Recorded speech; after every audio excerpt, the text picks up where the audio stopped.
Hello అండి, నమస్కారం. ఇవాళ మా ఎట్లుందిరా ఇంట్లో టేస్ట్? సండే స్పెషల్ చేపల పులుసు. చూడండి మా వాడు ఎంత బాగా తింటున్నాడో. చేపల పులుసు బాగైందట. అండి.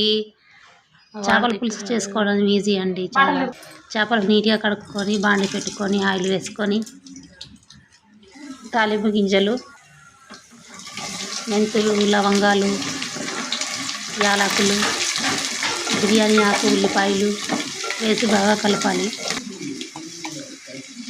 బాగా కలిపాక అందులో కాస్త ఉప్పు వేసి మూత పెట్టాలి. కలిపి అల్లం వెల్లుల్లి పేస్ట్ కూడా వేసేయాలి. బాగా కలిపి కాసేపు మూత పెట్టండి, మగ్గిపోతుంది. ఇవన్నీ వేసాక చూడండి కాస్త మగ్గిపోయాయి. ఇందులో కాస్త పసుపు వేసి కాస్త కారం కూడా వేసి బాగా కలుపుకోవాలి. ఇందులోనే చింతపండు రసం తీసుకోవాలి. చింతపండు రసం పోసుకున్న తర్వాత బాగా కలపాలి.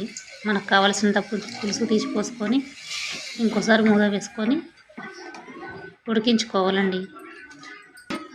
ఉప్పు సరిపోకుంటే కాస్త వేసుకొని ఉడికించుకోవాలి. చూడండి పులుసు ఎలాగా ఉడుకుతుందో. ఇందులోకి మనం నీట్గా కడిగి పెట్టుకున్న చేప ముక్కలు ఉన్నాయి కదండి, ఒక్కొక్కటిగా ఇందులో వేసుకోవాలి. ఒక్కొక్కటిగా ఇందులో వేసుకోవాలి.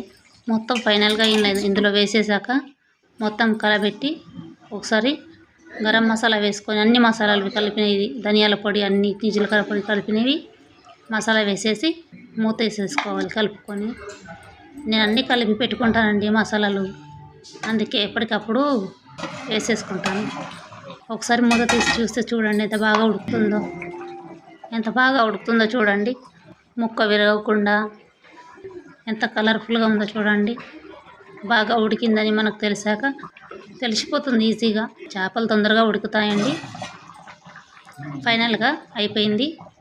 దీని టేస్ట్ మా వాడు చెప్తున్నాడు చాలా బాగుందని. ట్రై చేయండి మీరు కూడా. చూడండి ముక్క ఎంత కలర్ఫుల్గా బాగా ఉడికిందో. ఒక లైక్ కొట్టండి.